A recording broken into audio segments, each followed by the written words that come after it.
And welcome, everybody. This is Gamesoverplastic, episode number 8. I'm your host, Bucky the Beaver here, and I'm joined, as always, by the two most amazing co-hosts in the industry. First and foremost, we have the man, the myth, the legend, the master platinum trophy hunter, the master of gambling, and Bucky's number one fan, Sean Mason. How you doing today, Sean? I'm doing great. A couple of those things are true. Not all of them, though. Not all of them. No, I'm doing great. Yeah, just hanging out on this nice Saturday. Yeah, ready to talk some games. Can't wait. And I'm trying to ignore the beaver.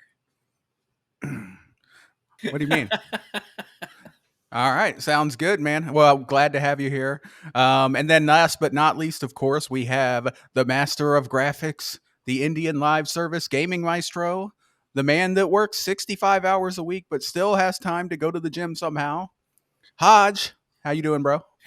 I'm doing good. I'm tired. Yeah, I just got back from the gym, but yeah, I try to go in the morning, so I'm joining Sean back again in the waking up by 4 kind of schedule. Woo! But I have also a Bucky Beaver. He's chilling right there. Yeah, I was about to make one. a comment about that I saw that in the background. Then yeah, I went to disturbing. I had to stop to go to the bathroom, and so while I was working, and we were by a Bucky, so I was like, all right, I go in there and get a drink and go to the bathroom, and they had all their 4th of July stuff out, and I saw the Uncle Sam Bucky, and I'm like, I can't not buy that.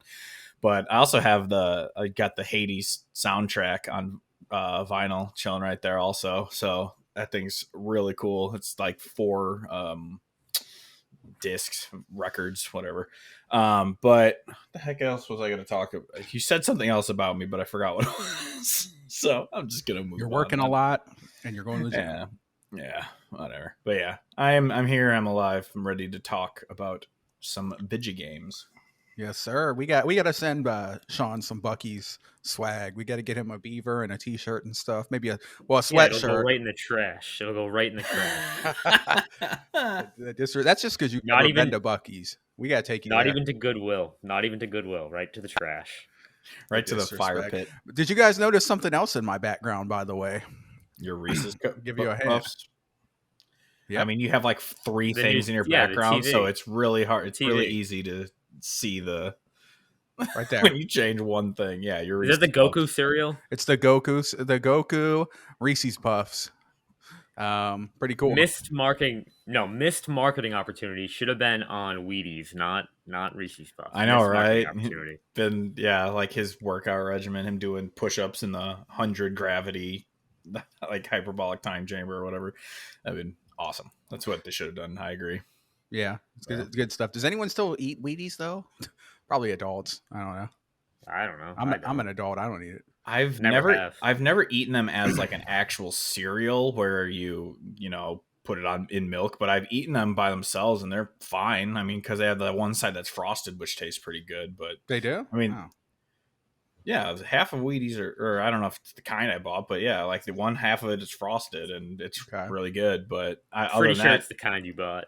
I didn't know that. I'm pretty sure that the normal Wheaties is not frosted at all. I thought, but I don't know. I don't eat Wheaties that much. I just know that those ones aren't bad. But the not frosted part's just hay. It's just a hay bale. Yeah. So they're not that good.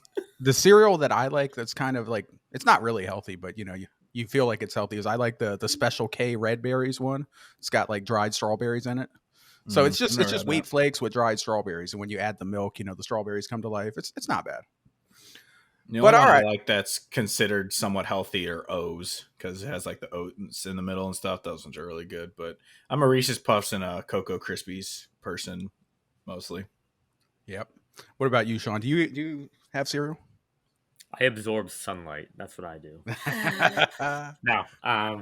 No, yeah, I eat. So, as many people know, Monday through Saturday, I'm an extremely bland man, like 0 added sugar. The cereal I do eat every day is just it's shredded wheat. It's by Post, 0 added sugar. It is 9 grams of protein per serving. 60 grams is the serving size. 210 calories per serving. I eat a lot of that. Post shredded wheat. There you go. But as a kid, As a kid, devoured Fruit Loops.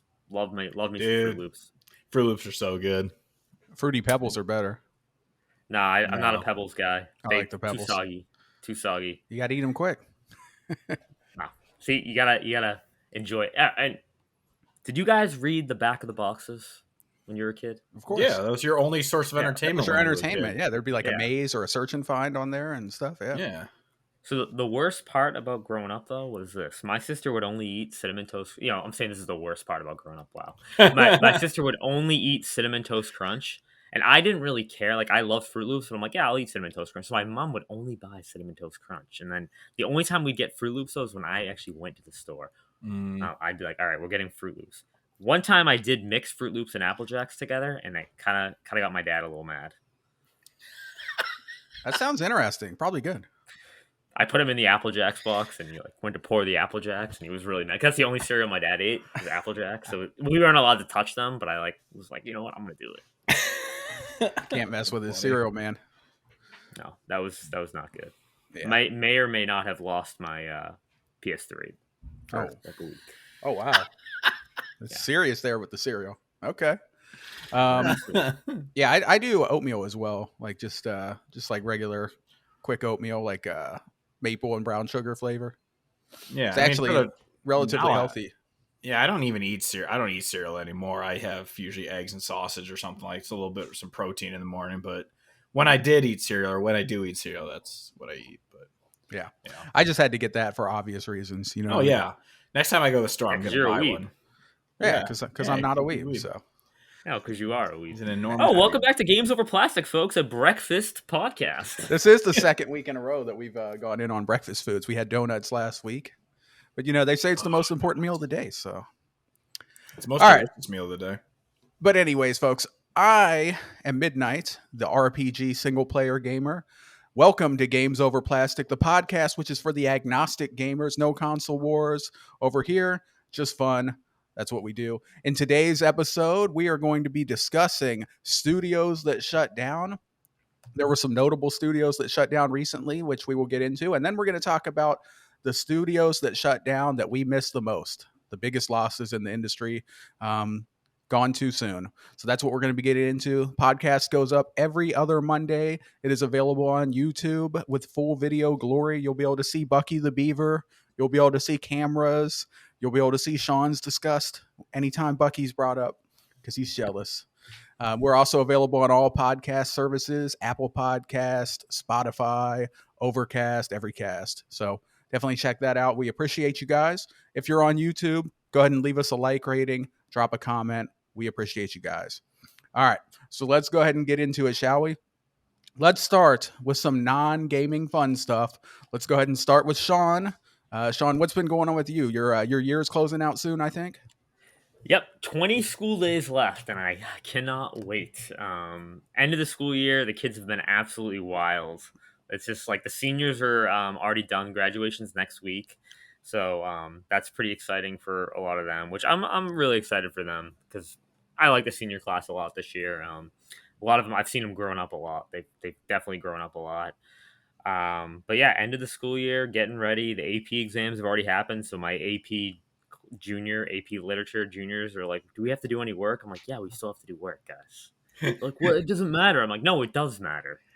But yeah, just, end of the year, you guys remember what it's like, end of the school year, you're already like checked out, but it's like, and the teachers are checked out too. They're like, what am I supposed to do for the last 20 days here?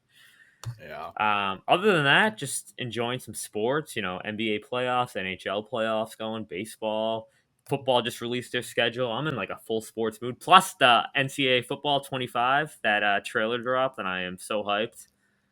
Not the biggest college football fan, but I've decided to pick a team this year, and I'm going with the U, Miami. Why? Why? I don't know. I'm going with the U. I don't. It's a stupid pick. They're not going to win anything. Okay. Why pick a loser? It's not about winning. College sports are not really big in the Northeast, other than like UConn, and no one. Other than that, it's really nothing. Yeah. So I've decided I'm going to try to root for a college team, and we'll see. We'll go from there. But Okay. Well, Well, that's good. I'm happy to see. I'm happy to see you come on to college football because it's my favorite sport. I like it even more than NFL, although it's close. The passion and the fan base is just insane with college. It's a lot of fun, so that's cool. That'll give us something to talk about. You should have been an Ohio State fan like me. Everybody hates Ohio State except for people from Ohio. Because they're up their own ass. Because we're the best. That's why. But and we're going to win the national title this year. So mark that down, guys. It's going to happen. Wait, you're on the team? Yeah, I'm on the team. Oh, nice. I'm the official. That's my go-to. I'm the official internet fanboy. That is my go-to when kids when they're talking about the Patriots at our school, and they're like, "Yeah, we did this." I go, "Wait, you're part of the team? You're part owner? I didn't know that." The kids get so mad when I do that. It's so funny. I am on the team. I'm the official internet fanboy. So that's me. I try to completely avoid saying "we" when I say about a team that I like loses. It's the Bears lost this week. They lost this week, or because they only lose. But yeah, that's how I can't stand when people say, "Yeah, we won." You're mad because we won. I'm like, you didn't do shit. Your team. Yeah, I didn't see you out there throwing the ball. Huh? Yeah.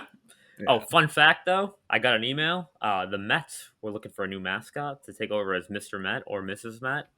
And I looked at the salary, $95,000 a year. Damn, not bad. But okay, but I was looking at all the stuff you have to do. It's pretty extensive. So you know, as a joke, I threw my name in the application ring. Got an email back about 2 days later. Sorry, you are not a fit for us. All right, probably not. I wouldn't have done it anyway, but I would have had to relocate. But you had to run a marathon. And I enjoy being a teacher. That's a lot of work, honestly. If you think, because baseball, they play like 170 some games a year, 162 games a year. So you're gonna be traveling, living in hotels, interacting with fans all the time. You don't travel with a team. It's just 81 only home at games, home. But then you have but you have to do a bunch of events too. Like I was looking at, and they run their social media too. That was like part of the qualifications. I was like, oh my gosh, I didn't know. I thought it was funny. I was showing people at work. I'm like, look at this. They make more than us. That's crazy. Yeah. Well, you don't do any work in the summer, Sean, so it all works out. Right? Yeah, I do absolutely nothing in the summer. I don't do any planning. Nothing. I have friends what who do you do in the summer. Obviously, you do have some planning. Sorry, Hodge. This year we have to totally rework our curriculum. So we'll be doing that this summer. Usually, once it hits like August too, like 2 weeks into August, right after my birthday, which is like mid-August, I start to like really plan out like what my classroom's gonna look like. I start going into the work a couple days and setting up my room and you get all the rosters for the kids you're gonna have in class. And you look at all that. I mean, I enjoy my summers a lot, but can't wait. Settle down. I'm recording a fucking cat. I don't know what his problem is. He's just always like hungry. I think the problem is that I fed him canned food a while back. And then I stopped feeding him the canned food because he was throwing up and it was like real nasty. So I stopped, and now he's just constantly like wanting canned food, I think. So he's like got this guttural cry, like, "Rah!" And it's a little annoying, but he actually doesn't do it all the time. Just right when I'm recording, that's when he's like, okay, now's my chance to, you know what I mean? Yeah. But yeah. Sean, I have a couple of more other teacher friends, and some of them get jobs during the summer. I'm like, dude, you have the best job in the world where you get so many days off. Just enjoy it. Why are you taking a second? I mean, I guess if you ain't paid or anything, but most of them, they're not underpaid. That's for sure. It's like the way I look at it is this: I do a lot of work during the school year. Like we don't have we have our set hours during the school day, but any teacher is going to tell you, in order to be a successful teacher, like your day doesn't end when the bell rings, when the kids go home. Like you always have work to do. There's always something. Like for me, I tell the kids, like, you can email me at night. I'll probably respond. So we work. I'm not saying I work, it's not like, I'm not going out into the fields at, crack of dawn, planting and, making flour out there, but we work a lot, so I enjoy having my summer off. Yeah, and I plan it out financially where I don't have to. Yeah, smart. Yeah, it's good. This summer you got to play Skyrim, Sean. Don't forget. Yeah, that is on the list for this summer. Yeah. That is on the list for this summer. Because we will get to soon, because I held up my end of the bargain. We're going to talk about a game that I played recently, which I'm very excited about. All right, let's go ahead and move on over to Hodge. I see you're watching some TV shows. What's going on with that? Yeah, I work a lot, so I don't really have time for much of anything. I've also, I guess I didn't add it, but I've started showing my brother the Ghibli films, and we're 2 in so far, and he's really liking them. But he had seen a couple of them like long ago, but I had the collection, so we're just starting from the beginning and going through them. We actually skipped Lupin. We'll watch it eventually, but we watched Nausicaa and Castle in the Sky, and Castle in the Sky is one of my favorites. I love that movie. So he enjoyed those, and so I've been watching those, and we're gonna get through them. Next one's Totoro. But I watched the first season of Severance. My brother had been telling me to watch it for so long, and he's finally like, I want to rewatch it, so we're watching it. And yeah, that show is awesome. Anyone who doesn't know, it's an Apple TV show about people getting what they call severance, where they basically shut their memory off when they're at work and at home, so they split their time, so they don't know who they are outside of work, and then they don't know what they do at work when they're at home. And so obviously it's like this thing of not all is what it seems, so it's this mystery of what's going on. And it was freaking awesome. And of course the cliffhanger at the end, I'm like, God, now I need season 2, and apparently it's coming out within the next year. So very excited to watch season 2. And then just as kind of a background show, I restarted Arrested Development, which is one of the greatest shows ever made. That was canceled way too soon, and then Netflix brought it back and completely ruined it. But the first 3 seasons are so good. So I've been watching that just kind of as a thing to throw on. But yeah, that's all I'm up to, because I work. Yeah, been working a lot, so just kind of do what I can when I have time. Nice. No. Yeah, I saw Severance. It's a good show. I enjoyed it, although it does Really suck how it's been so long waiting for a second season. Yeah. That show ended like a year or 2 ago. I feel like I've just been waiting. Mm-hmm. Yeah. But yeah, this may surprise you, but I've never seen a Studio Ghibli film. Not once. None of them. 0. So that's probably something I need to watch at some point. Yes, you do. You're missing out a lot. They're like Spirited Away and all that stuff. Like, have not seen it. Princess Mononoke My Neighbor is my Totoro favorite. Amazing. Oh, your favorite's Totoro? I have a little Totoro. Yeah, He's chilling right back here. Yeah. Princess Mononoke is out there too. I really like that one. That one and Howl's Moving Castle were always my 2 favorites. But are those on a streaming service? They're on HBO, I believe, unless they got removed. Okay, but they have HBO. I'll have to check. Yeah, they had the whole Ghibli collection on Max for a long time. If it's not there anymore, but I think it's still on there.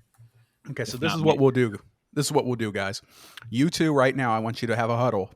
You're going to tell me which movie I'm going to watch. Pick one, and I'll watch it. And then when we come back for episode 9, I'll tell you what I thought about it. So which one am I watching? You do Totoro.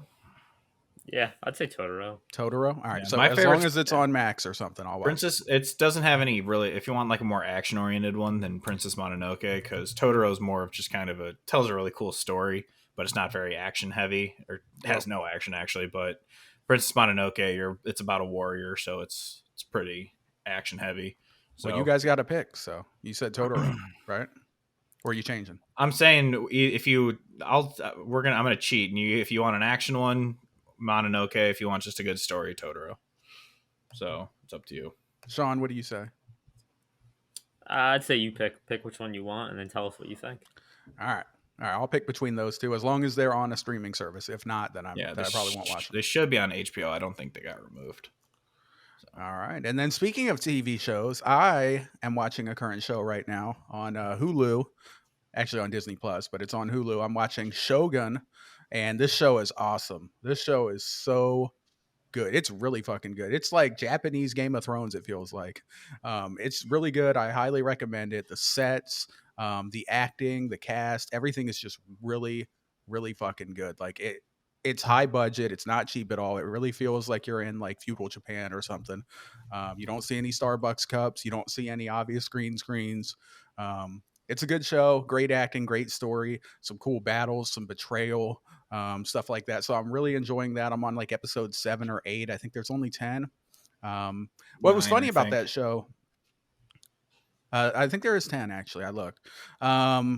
What's funny about that show though is like they did the first season. I'm pretty sure that they said like this is it. Like we've completed our story. There's nothing else to tell. But because the show was so popular, they've actually renewed, and they're going to do a second and a third season. So that's both good and bad. Because if they don't have any good source material, they could jump the shark and pull like a Game of Thrones season 8 on us.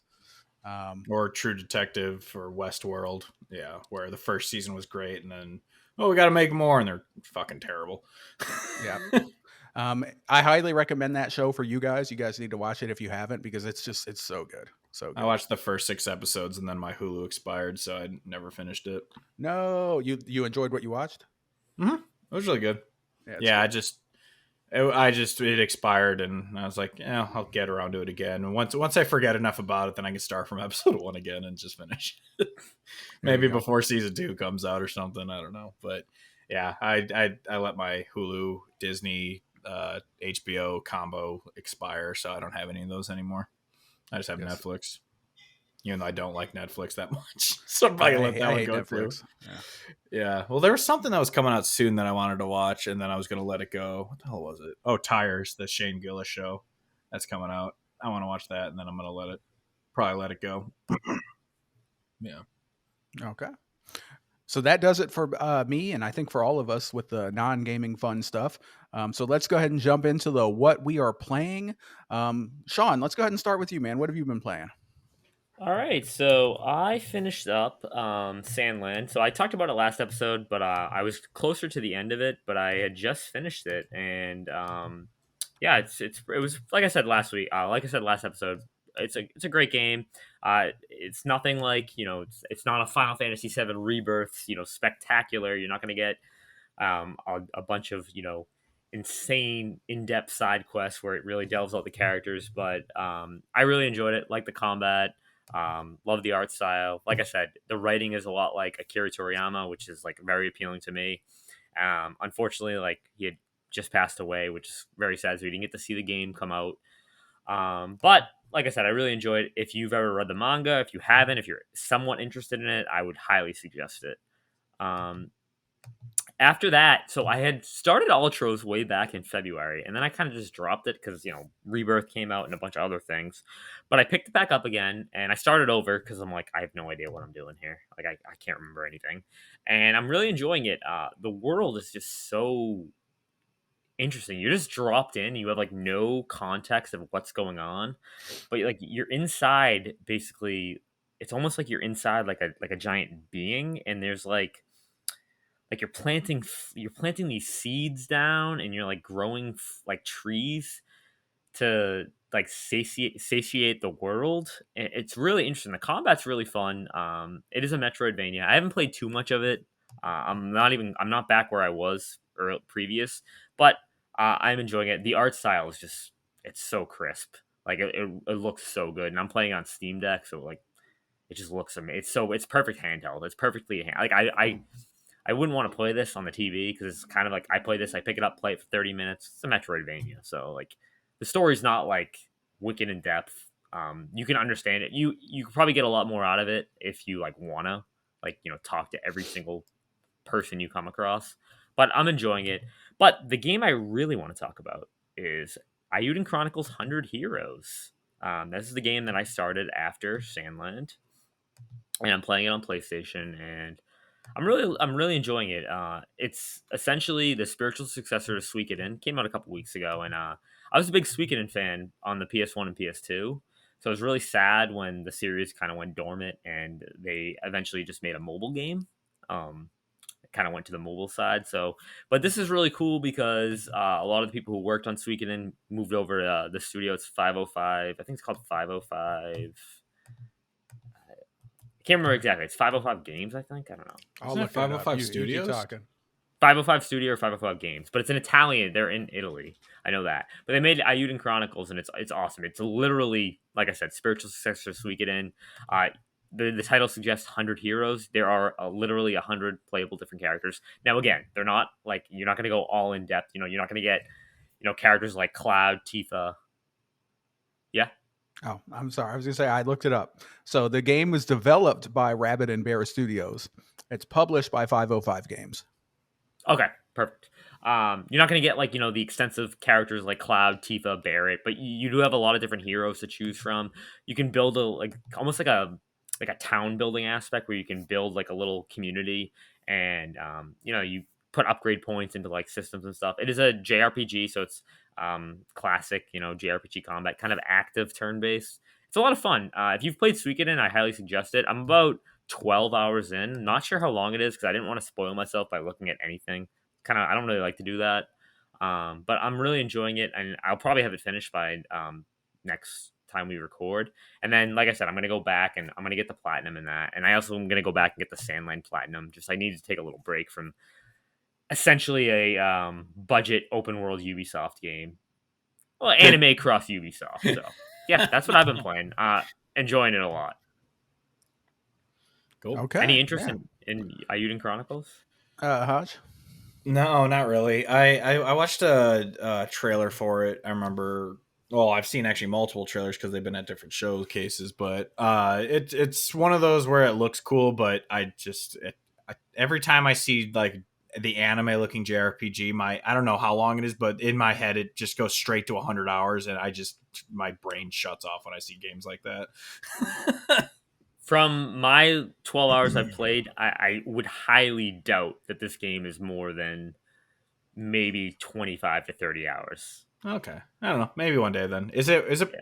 is it part of a series, or is it kind of like a Final Fantasy type thing? Okay, so there was a prequel that you do not need to play called 100 Years, called Eiyuden Chronicles Rising, and it was not like it was like an action, like a action almost like platformer. It came out like a couple years ago, and it acted as a prequel, but you do not need to play it to play this. Okay. Gotcha. But it was still a great game. Highly suggest that. But it wasn't it was not like this. Okay. Yeah, it's on Game Pass. It is on Game Pass, yeah.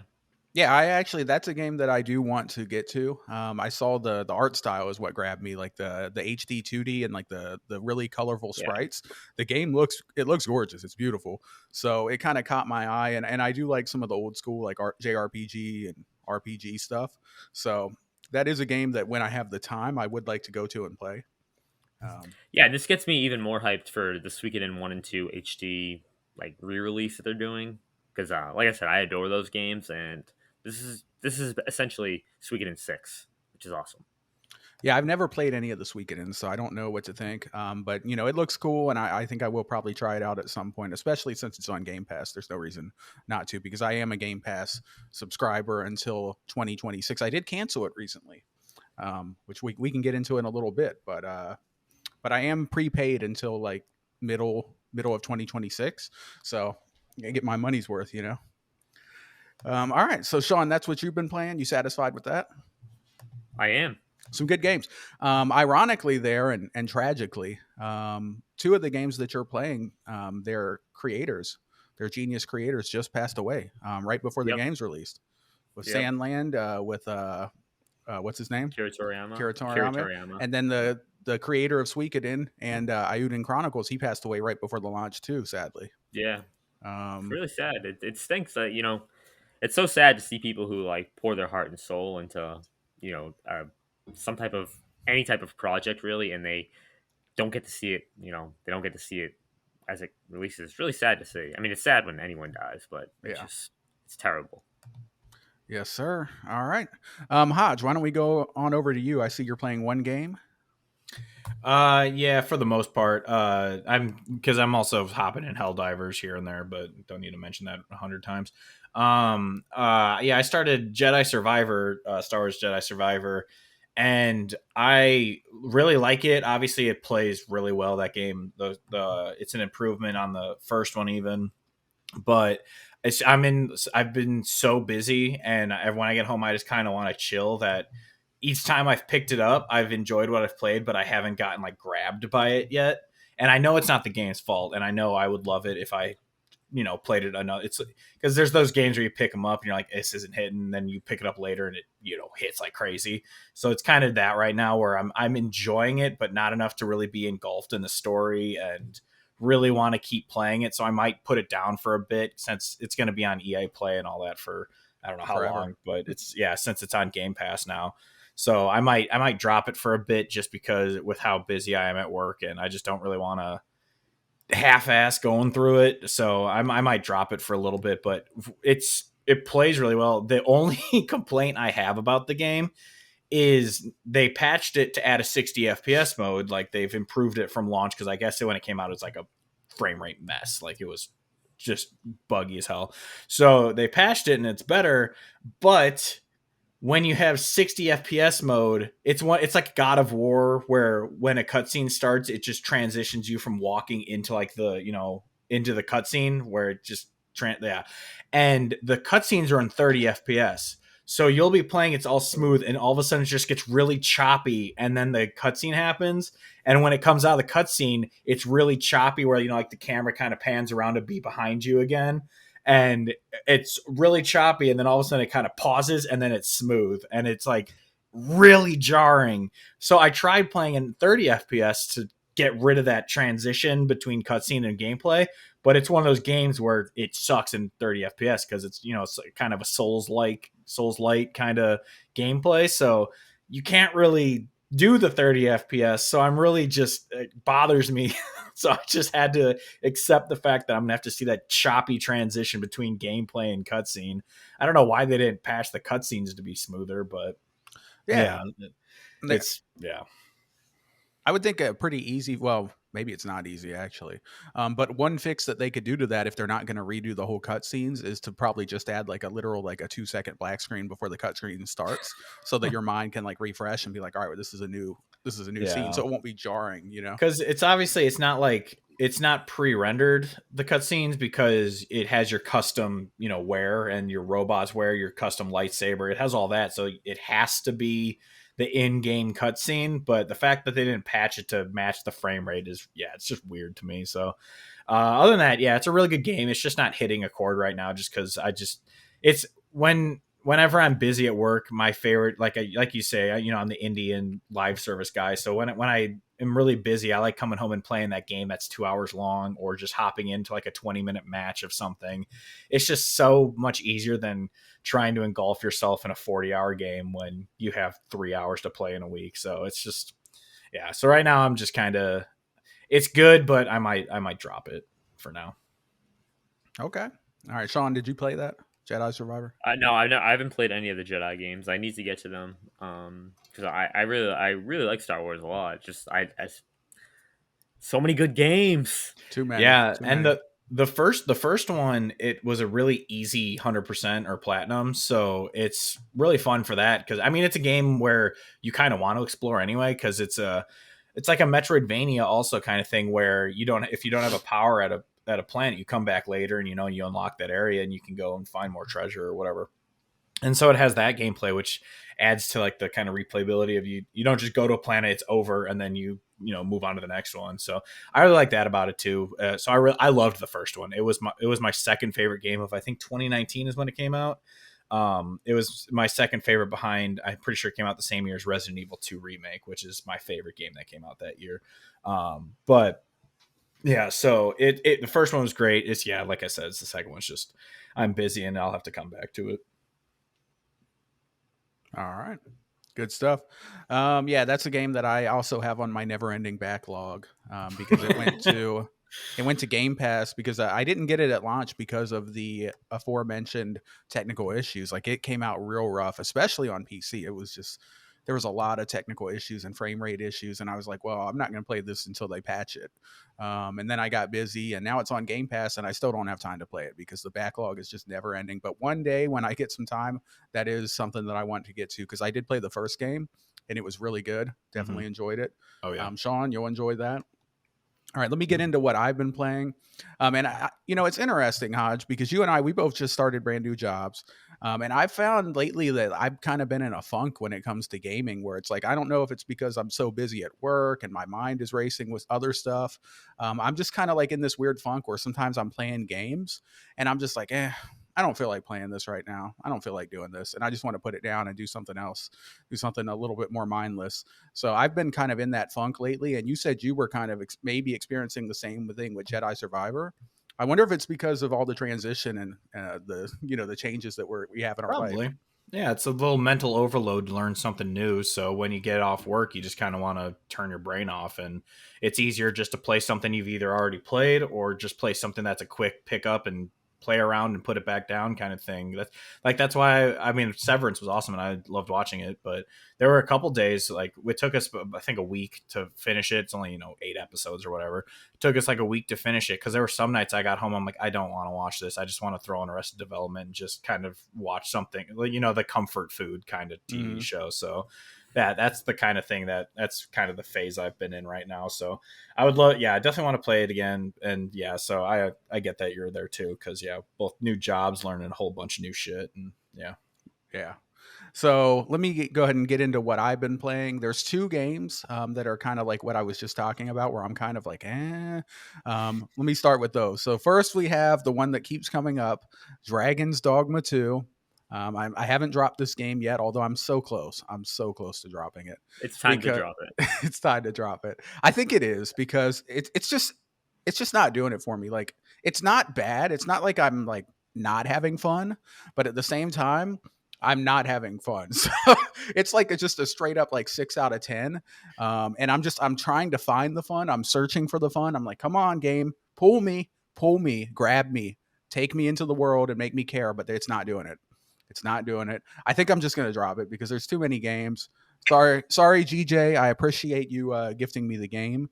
I did give it an honest shot. I got like 30 hours in the game, so I didn't just like drop it instantly.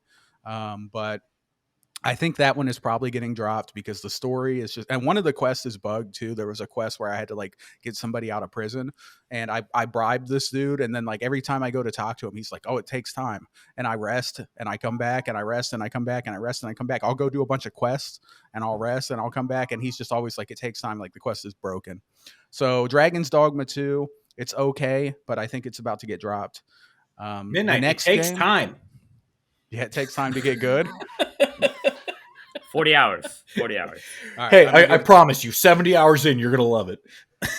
Let me give it another 40 hours. We'll see where we're at. Cat, I'm recording a podcast, bro. Chill out. All right.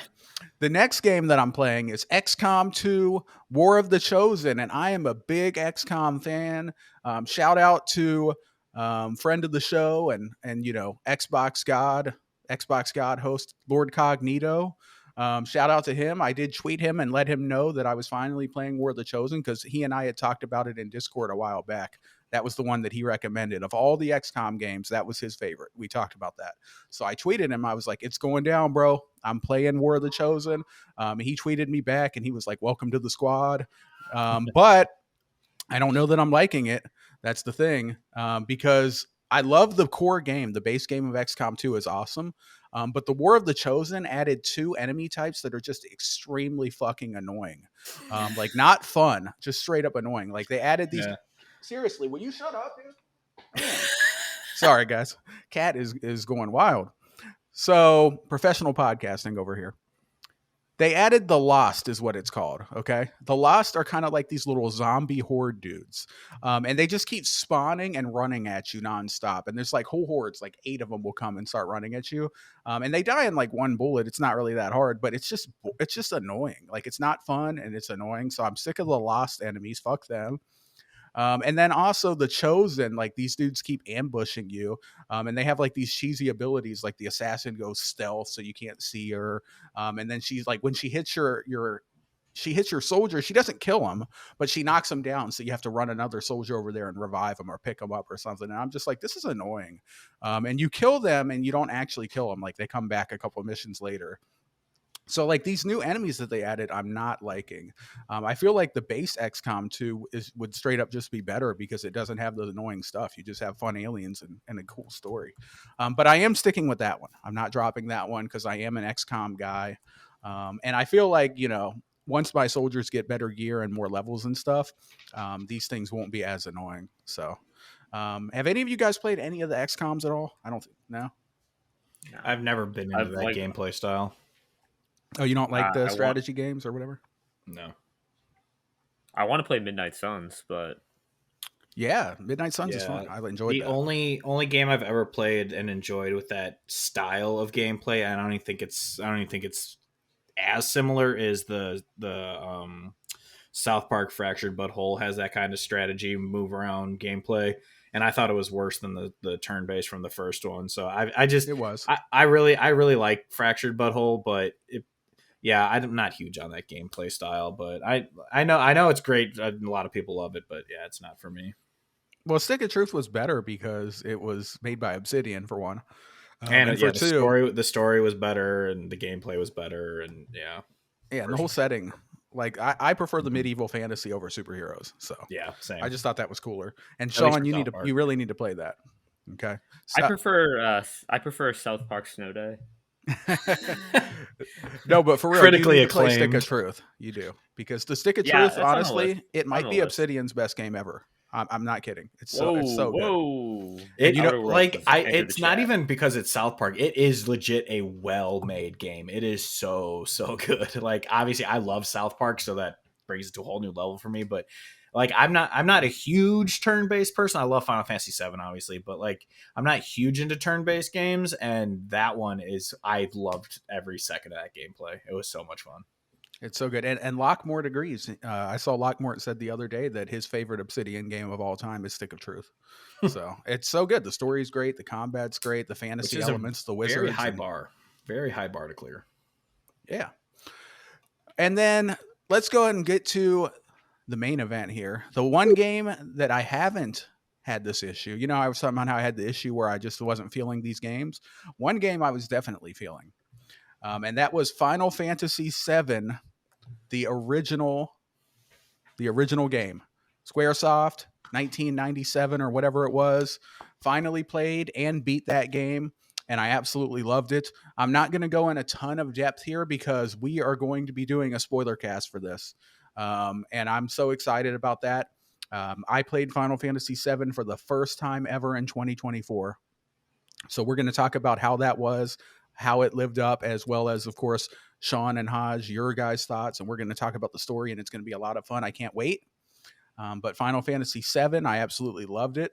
Game is a masterpiece. I see why it gets the flowers that it does. It's truly well deserved. And that was not a game that I found myself being like, oh, I'm not feeling this. I want to do something else. Nope, that game I enjoyed. And shout out to the Core 3 party. I kept the same Core 3 party that I love. Cloud, Barrett, and Yuffie. That's my favorite party, just like in Rebirth. Those three tearing it up in Final Fantasy VII Original. Good times. Sean, Well, I'm glad you're experiencing the goat game of all time. The goat Honestly, of all time. I'm really happy that I am really happy that you enjoyed your time with it, because I know it's one of those games that if you didn't experience it back in '97, I know it can be a little challenging to like boot it up and be like, oh, look at these PS1 blocky characters. Yeah. It's one of those games where if someone says it's like aged or whatever, I'm like, well, it's about the story more than the game or gameplay or graphics, but I understand when people say like it's aged, it's old. Like I don't fight it too much, even though, like I said, if you didn't enjoy the game, then I would have just like put on the cheats and just enjoy the story kind of thing. Oh, I did. Yeah. Like, yeah. There you go. I am really glad that you enjoyed your time with it, and I can't wait to talk more about it with you, because there's so many things I want to talk about that we could like tie into like what a potential like part 3 of the remake trilogy is going to be. Oh yeah. Yeah, I want to get into that spoiler cast. I would kind of like to do it next week, but we'll talk about that. We'll see what you guys think. But I kind of want to replay it. If not, I'll just have to kind of do a little video rewatch kind of thing. But okay, well, we'll talk about that off air. Yeah, we'll figure it out. But yeah, it was a great game. Absolutely loved it. The story is freaking epic. And yeah, it's just a great game, and the remakes are awesome too. I did see, many differences between the two stories. But both are awesome. I'm a fan of both. So yeah, that's it. Final Fantasy VII Original. Shout out to our boy Cloud. He's great. And shout out to Shirtless Sephiroth. Oh, and by the way, Shirtless Sephiroth. I don't remember that. That's in there. That's in there. Trust me. It's in there. All right. But what was I going to say? Got distracted. You totally threw me off with Shirtless Sephiroth, man. I was going to say something about Final Fantasy VII. Oh, well. It doesn't matter. But yeah, so I enjoyed that game, and we will be talking about that more soon. Why don't we go ahead and get into our main topic of discussion, shall we, guys? Let's do it. Yeah, let's do it. All right. So, as you may know, listeners, recently there was a big announcement from Xbox. Xbox shut down some studios. We're not going to go into crazy detail about that because we're not a news podcast. I mean, we talk about the news a little bit when we want to, but it's not our main thing. You know what I mean? So we're not going to go into in depth. You've already heard about it. You've already seen videos about it. It's been everywhere. But Xbox made a terrible decision, in my opinion, to shut down some studios, including Tango Gameworks, the creators of The Evil Within, Ghostwire Tokyo, and also Hi-Fi Rush. So great games, great studio, gone. They killed them. Makes no sense. Freaking stupid. They also shut down Arkane Austin, the developers of Redfall. So that makes some sense. But for Redfall, though, they had made Prey and maybe Dishonored too. They had made good games. They were shut down. That was also pretty lame. And then they shut down some other mobile studio, which I don't care about. I'm sad that people lost their job, but I don't care about the games. Yeah, I mean, well, those two studios, didn't they get folded in? Like, I'm sure people did get laid off, but didn't they fold those two studios into other ones to work on other stuff? One of the studios was folded into the Elder Scrolls Online team, but the other one was shut down. Oh, okay. The one that made Mighty Doom, the mobile studio, they were closed. Yeah. So yeah, it sucks. I hate seeing people lose their jobs, especially when they pour their heart and soul into a lot of work, especially like how critically acclaimed Hi-Fi Rush was. It's really sad to see, those at Tango lose their, those at all the studios lose their job, and especially, Microsoft, they came out after and said that they want to put an emphasis on those smaller games, and it's like you just closed. This is like days after closing a studio that released Hi-Fi Rush, which was like one of those smaller games that they were looking for. That was an absolute darling, and I think they did it a little bit of a disservice, doing the shadow drop of it, not marketing it.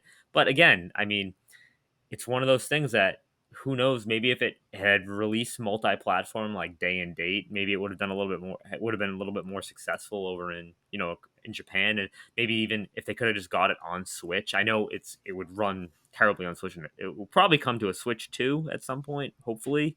But if they could have got that to Switch, I really think that would have helped them.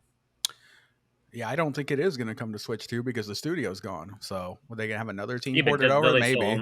But they still own the IP. Yeah, they own the IP. They could have another studio. Port. Yeah. Yeah, I just think it sucks. It doesn't make any sense to me. If you guys are interested, shameless plug, I do have 2 videos on my personal channel, Midnight DT on YouTube, where I went in. One where I said it's over for Xbox. It was like 14 minutes where I was really just going in on them for basically throwing in the towel and giving up. And like, they're done. As far as I'm concerned, as a console competitor, they are done. They're basically going third party. It's obvious. They just don't have the balls to come out and say it yet. And they're making some very profit-driven decisions, cutthroat decisions, closing very talented studios, especially Tango. And it just makes no sense, especially when Phil was so excited about getting a foothold in Japan, and he was so excited about Tango. Tango is their only Japanese studio, and now they shut them down. So it's really lame. After releasing a great game, darling. Which is like the crazy, like people are talking about, like, is Ninja Theory next? And at first I was like, well, of course not. Why would they be next? And then I realized, oh yeah, making a critically acclaimed game doesn't mean anything to them, so they could easily be shut down. Yeah, this was kind of, I don't want to say I've been like an apologist, but I've kind of been like, I see why they may have made decisions like leading before this but this was the first time where I was almost just like, I don't even know if I want to buy an Xbox next gen. Like, it's like, it's kind of like the veil was lifted for me kind of thing. Like, I still love my Xbox Series X. It's my main console, and that's where most of my friends play. So I enjoy playing that console. I think it's a great console and a great experience, but Microsoft is just dropping the ball over and over and over. They're like Rashard Mendenhall in the Super Bowl, just dropping the ball when you're not supposed to. And oh my God. Yeah. Tango was like Arkane Austin. I was like, I don't know. They kind of with Redfall, that really killed the studio because so many people left. It's like it wasn't even really Arkane Austin anymore. Yeah, they lost 70% of their staff. Yeah, According so to that the I reports. was just like, I felt like that was a ticking time bomb. That one was about to blow anyway. But Tango, that's just fucking stupid. How did you do that? Like, I get the whole business thing. Business is harsh, and in the end, it is a business. It's not an art studio. You have to make money. You have to be successful. But you finally got goodwill just shadow dropping one of the best games of the year. And to repay them, they're like, all right, bye. Like, are you fucking kidding me? Like, come on. Yeah, and it's almost like Microsoft is making decisions where they're shooting themselves in the foot with the lack of marketing. And you can the writing's on the wall with Hellblade. I mean, I see almost zero ads for this game. I see zero publicity. Yep. I asked some of my students who are pretty into game. I'm like, hey, you guys, this Hellblade game. They're like, what? What are you talking about? But they have no idea. Yeah. But yet they know about the Metaphor Refantasio. They know about a lot of. They know that even though it hasn't been announced, that Ghost of Tsushima 2 or whatever it's going to be called is incoming. They know about these things because I just think that the other companies they do a better job at marketing, and it's crazy to me that Microsoft, the company that is worth so much money, would not invest anything into like their marketing of their games. And I'm really worried that it's going to become the Call of Duty. Like, we're going to put all our money into Call of Duty, and we're going to double down on COD. And I'm worried that's going to happen. I remember when Titanfall came out, they had a commercial where a dude's in an office building and a Titan drops, punches through the window, and grabs the guy and puts it in. I was like, that is such a cool commercial for this game. And like, the only thing I see for Hellblade is Xbox's Twitter account tweeting out, Hellblade comes out May 21st or whatever date it is. I'm just like, that's your marketing. You're just tweeting the release date. Like, you didn't do anything else. Like, yeah. Oh my God. And we know like majority of the population is not on Twitter. Like, yeah, as much as we think everyone is, it's literally, I think it's like maybe like 1% of the world's population actually access to like social media, like that Twitter and or X, whatever you call and it. the active Twitter members is a small fraction of that. Like a lot of people have Twitter, don't look at it, but the people who are the most active are always on it, and it's a tiny fraction. And this is coming from like, I just remember like I didn't even have a 360, but their marketing around that was awesome. Like the Gears of War commercial, the original Gears commercial. People still talk about the Halo 3 commercial. The Halo 3 commercial to finish the fight where he comes down with the bubble shield. Yeah. Yeah. Like, I even remember that. I didn't even own the game. Yeah. It was genius marketing. And now they're just like tweeting, here's a release date. Like, are you... God, they've given up. Yeah, it's really sad. They have given up. They swallowed a poison pill with Activision Blizzard. Honestly, $69 billion for that. Now they have to pay for all of these games. They have to recoup that money, and they've got big brother Microsoft is now paying attention, and they're wanting return on the investment. So now they're looking at the books. They're like, this studio, we spent how much money, and how much money did we make? Oh, that's a loss. Cut them. And it's BS. It's cutthroat. It's lame. And yeah, it's not cool at all. Well, and then I do feel like, oh, go ahead. No, you go. Oh, I was gonna say, I do feel like they have absolutely thrown in the towel. I also do worry about Ninja Theory. When I first heard that, like, oh, they're going to shut down Ninja Theory too, my first reaction was like, you guys are dooming. Like, they're not going to shut down Ninja Theory. But the more I thought about it, I'm legitimately worried that Ninja Theory is going to be shut down because it is going to that game is going to be a commercial flop. It has no marketing at all. Like I said, the only place that it's being marketed is on like YouTube and Twitter. But what about the normal people? Like, the normal people need to know about your game in order to get excited and play it. It's on Game Pass, so therefore it's not going to sell well on Xbox because people are going to play it on Game Pass. So they're fully reliant on Steam. Basically, people on Steam have to buy the shit out of that game, or else it's going to flop. And they're going to look at it. They're going to see, oh, we spent how much money? Oh, we only made this much? Okay. That is a studio that I do worry that they could shut down. Yeah.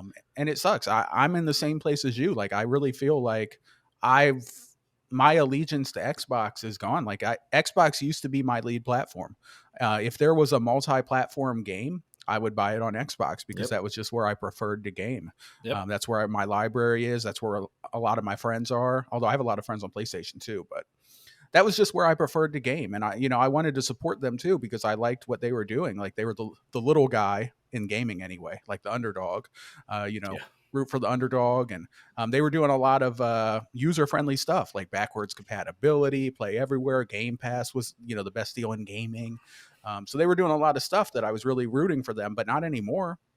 Like they've been making really shitty decisions, very cutthroat. They no longer want to have exclusives. Apparently they want to port their games everywhere. And why does that matter? Because if you don't have exclusives, people aren't going to buy your console. And if they're not going to buy your console, then the market share is going to dry up, and eventually you lose third-party support too. So it's just, it's over for Xbox. I feel like my lead platform now is going to be PC and PlayStation. So what were you going to say, Hodge? I forgot what I was going to say, but I wanted to comment on I love the thing of where it's like, LOL, people think of $1 trillion companies, the underdog. I'm like, all right, the Cubs are one of the most popular baseball teams in the country, and they suck. Like, they're still the underdog in half the games they play. Just because they have money doesn't mean they're not an underdog. Like, I just hate that argument. But what I was also going to say was, Hellblade, the first one was beloved critically, but no, it wasn't purchased, that much. It was beloved, and then now I don't care if people deny that this exists, but the second one has the Xbox tax, where now people are kind of, well, I didn't see the combat, I don't trust it. It's like, you loved the first one, but this one I don't trust it. It's like, why?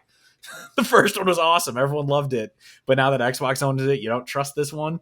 Like, come on. But so it has that on top of it, and it's not going to sell well. The first one, I don't know how well the first one did. I know I bought it twice, because I bought it when it came out on PlayStation, and I bought it again on Xbox. But with the multi console thing, I love all three consoles, even though I don't play my Switch rarely. I haven't turned it on since Tears of the Kingdom came out, and I didn't even play it. I just bought it and downloaded it.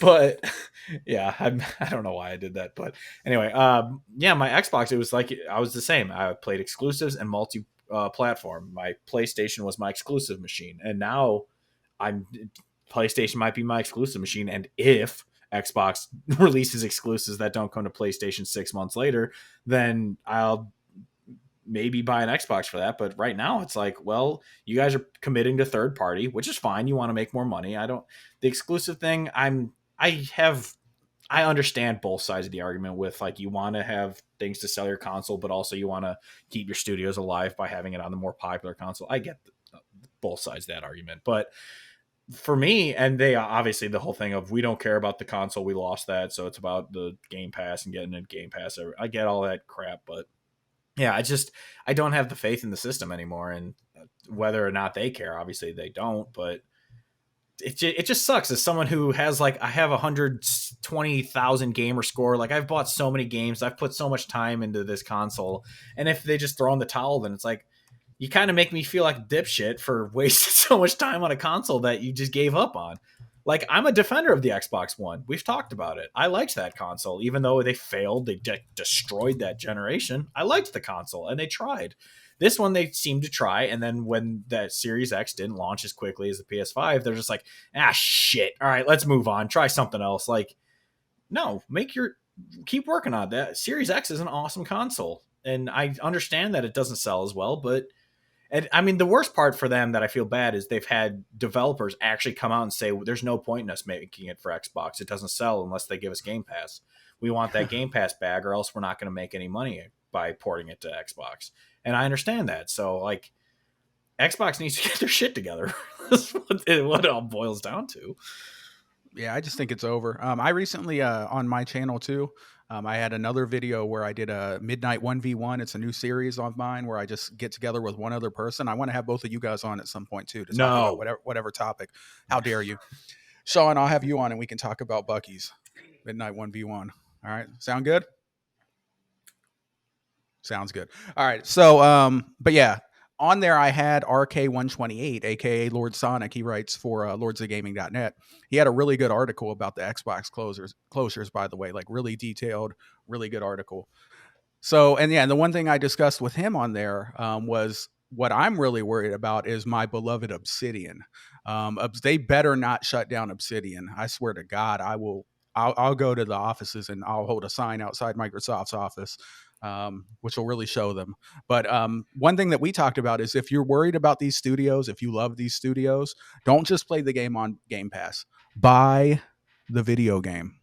That's my advice. If you're an Obsidian fan and the Outer Worlds 2 comes out and Avowed comes out, buy the game. That's what I'm going to. I'm a Game Pass sub. I'm prepaid, but I'm going to buy Avowed. I'm going to buy the Outer Worlds 2 because I do not want them to shut down Obsidian because I will die inside. Obsidian's one of my favorite studios of all time, so I'll be buying that game 100%. So my advice, if you're an Xbox gamer, unfortunately it's over, but cancel Game Pass and buy your games. That's my advice. Or at the very least, if you want to keep Game Pass, that's fine. But if it's a studio that you really love, support them by buying the game, and then you own it forever too. It's a win-win. You know what I mean? But anyways, I think that's enough about that. Any final thoughts about the Xbox news before we get into our actual topic, which is adjacent? I just hope everyone lands on their feet. Yeah, Of course. Absolutely. yeah. It's been Rest a whole, in peace, Tango. 10,000 layoffs or something in the last 2 years or some shit like that. Oh, way more than that. Yeah, that sucks. And I'm not the kind of person who's gonna go out there and white knight for everyone like, oh, these all people, they're all humans and they deserve their job. Like, it's a business, they lay off if they're hurting. So business is business. Gaming's not special. It's still a business, even if it makes entertainment. But so I'm not going to say like, oh, those corporations laid off people and now their CEO gets a $10 million bonus for doing it. Like that shit's stupid and I hate all that. But yeah, it is a business. It just sucks that it's getting hit this hard. But yeah, absolutely. All right. So rest in peace, Tango Gameworks and all the other studios and the people. We hope you land on your feet. I hope those extremely talent developers over there, especially at Tango, and John Johannes, the studio director, I hope they get a new studio, and I hope they put out some awesome games because I'll play them. You guys did great work. I absolutely loved Ghostwire Tokyo. That game is really underrated in my opinion. It's not like a 95 out of 100, masterpiece game of the year. It's a solid like 8.5 out of 10. But it was just really fun and really unique and beautiful graphics in Tokyo with the ghosts and the rain and stuff. And it was just really cool. So shout out to them. But let's go ahead and move in to our topic of discussion here, which is adjacent. We're going to be talking about the studios that have been gone too soon, studios that were shut down, that we're sad and we miss, and we never got to see the great games that they would have gone on to create. So what we're going to do here is we're going to go in a circle here. We're going to go Hodge, Sean, me. Hodge, Sean, me. We're all just going to give one studio, talk about them, and then we'll all give our thoughts and then just go in a circle until we run out of games. All right? So, Hodge, start us off, man. Are you muted? Good. Yeah, I'm muted. I'm an idiot. Sorry. I'm going to start with one that's on topic before we go into the ones that were closed in the past, and that's Arkane Austin. Just because I just kind of want to talk more about the games rather than what happened because Arkane Austin has made some of my favorite games of all time. They made Prey, obviously. They made sorry, I had something in my throat, and they helped with Dishonored, and then what was the other one? I'm blanking. Redfall. That's it. My favorite game. But it's just Prey is one of those games that when it came out, it had this, I think, a game-breaking bug that would just straight up delete your save. And so it got horrible reviews, and that just kneecapped it basically to where, because if you don't make a great first impression, people just move on. Like, there are some games that survive a bad first impression, but it's not common. So, and sadly, Prey fell prey to that. But Nice. did not mean to do that. But so I played it for the first time in 2021 or 2022. I can't remember exactly what it was, but I was obsessed with this game. It was so good. It was it was like a BioShock in space feeling game. It had the setting was so cool. The kind of what happened here, like everyone's dead, everyone's missing, what's going on, where's everything, like it's just this amazing game. The gameplay was so much fun. I mean, there were only like 3 enemy types basically. It really wasn't that like in depth, but in terms of that, but it was such a great game, and it just sucks that they got kneecapped into doing like, because Redfall wasn't originally supposed to be a live service game basically, and Yeah, yeah, ZeniMax sucks. yeah, yeah, and Basically, oh, go ahead. I was gonna say, so they forced him into that, and that's like we said earlier, everyone left, and so it wasn't even the studio that it was before it got shut down, because it became this kind of half-assed, like they just jerry-rigged Redfall into being an online game, but they didn't take out all the like live service stuff. They just kind of left it there like a dead corpse hanging and like blowing in the wind. Like, what is this crap? This, like, I've played games where I'm like, I'm not big, and I'm not big on it. I'm not going to play this. But Redfall was the first game I played with my younger brother, Doug, and we were playing it. We played it for like a half hour, and we're like, this is fucking terrible. And we just turned it off. Like, we couldn't play it. Like, I really thought it was going to be like a blown up proportion. Like, no, this game's pretty good. Why is everyone hating on it? No, fucking horrible. And so I'm not surprised they got shut down, but after Prey alone, like, I'm upset they got shut down, because that game was so good, and I wish they had just been like, please everyone come back, we're gonna make Prey 2, and please don't leave us. Like, and I mean, Redfall in the setting was cool enough that it could have worked if they hadn't tried making it a live service game out the gate, but yeah, they just messed it up, and so I'm bummed that Arkane Austin doesn't exist anymore for that reason. Yep. Sean, any thoughts on Arkane Austin? Is that on your list too? It wasn't on my list, but I did experience Prey last year for the first time. And I really enjoyed it, and I did play through Redfall after playing Prey, and I was a little disappointed in Redfall. I actually finished the game. I put 12 hours into it and played the whole story, and it definitely was not Prey. But it stinks to see like a studio make something so spectacular and then not get to, capitalize on that and take it further. So hopefully those who work there could maybe go somewhere else and maybe make like a spiritual successor to Prey. That would be awesome. It's really unfortunate. But yeah, that's like my only experience with them. Redfall and Prey. Yeah, I actually have like no experience with them at all. I didn't play Prey. I haven't played Dishonored. I'd like to play those at some point. Oh, I played Dishonored too.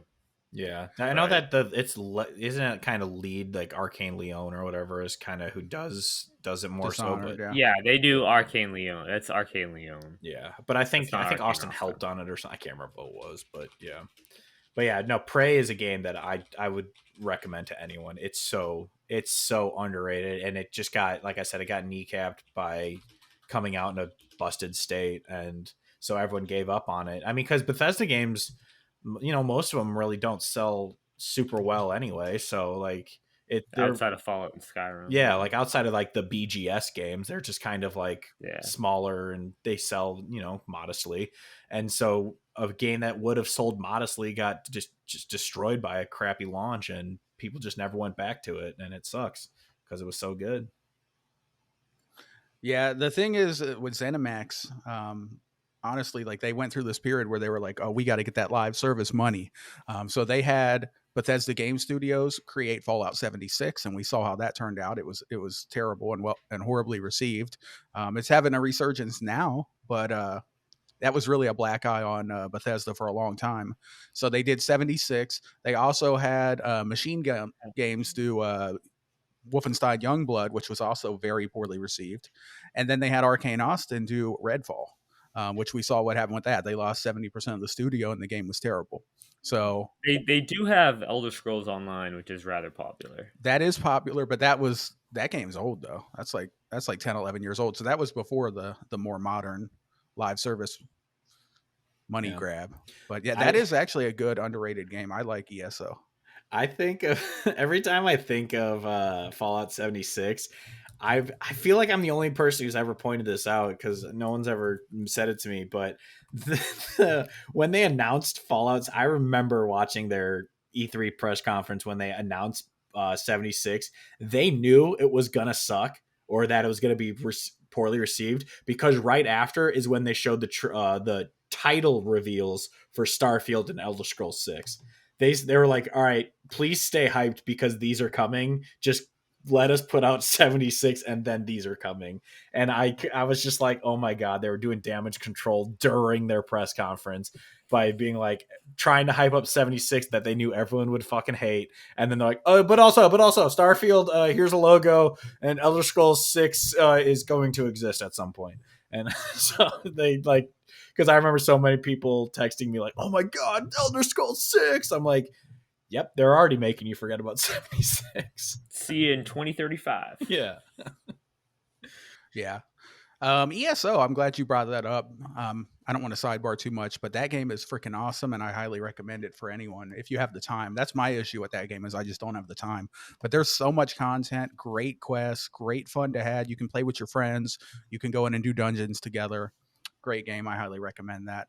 All right. Are we satisfied with Arkane? Mm-hmm. Austin, rest in peace. Sean, what is your studio? All right. We're going to talk about the king of licensed games. Back in the day, we had the original THQ. Yeah, I was a huge licensed game kid growing up. I included, I had my Weeb games, my JRPGs, but I liked my, Nickelodeon games and my, Scooby Doo games. So I was a big fan, like I said, of those Nickelodeon games. So we had games like the SpongeBob games, like the SpongeBob SquarePants movie game. I played so much. Oh my gosh. I devoured that game. It was so much fun. And I'll never forget, on Christmas Eve one year, my little cousin deleted my save file, and I was so mad because she wanted to play like the movie game. She accidentally deleted it. But they just said there's so many good games. Revenge of the Flying Dutchman, SpongeBob, not well received, but I really liked it as a kid. The Nicktoons Unite franchise is like Nicktoons Unite, which is like when you're Jimmy Neutron, Danny Phantom, Timmy Turner, and I can't remember. who's the last? Danny Phantom, Timmy Turner, Jimmy Neutron, and SpongeBob. They like team up, and it's like you go on this quest campaign. There's like 4 other games. I only played Nicktoons Unite, but that game was awesome. You had Scooby Doo Night of 100 Frights, which was like I got that on PS2, and I absolutely love that game. Challenging game. You had the Bugs Life game on PS1. Shout out to that. It's actually on PS Plus right now. You can still play it on the PS5.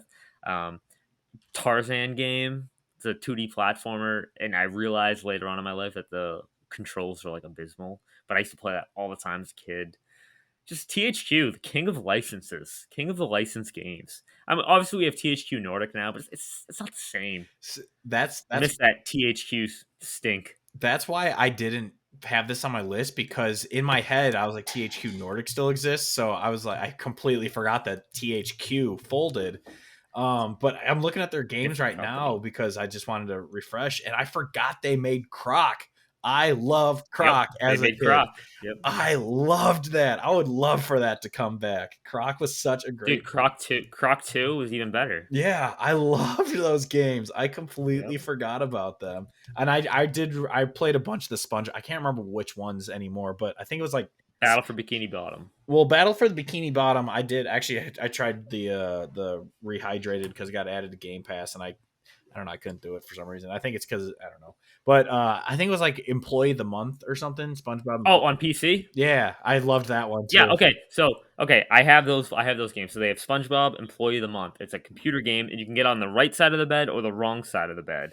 And if you get on the right side of the bed, there's like a list of games. You get on the wrong side of the bed, there's a list of games.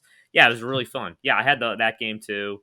I had this other SpongeBob game for Game Boy. It was just called SpongeBob SquarePants and the Golden Spatula, and it was a 2D platformer by THQ. Yeah, THQ, they nailed the licensed games. I really miss those days. Yeah, I'm looking at them now. Yeah, Croc, good game.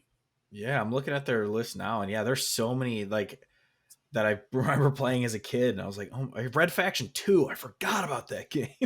Like, holy shit. Didn't they do the wrestling games too? Like they did. CW games and stuff. Yep. And they did Destroy All Humans. Yeah, that's a good pick. Not on my list, but it could be on my list because some great games. Definitely played a lot of them and gone too soon. They did Saints Row. Mm-hmm.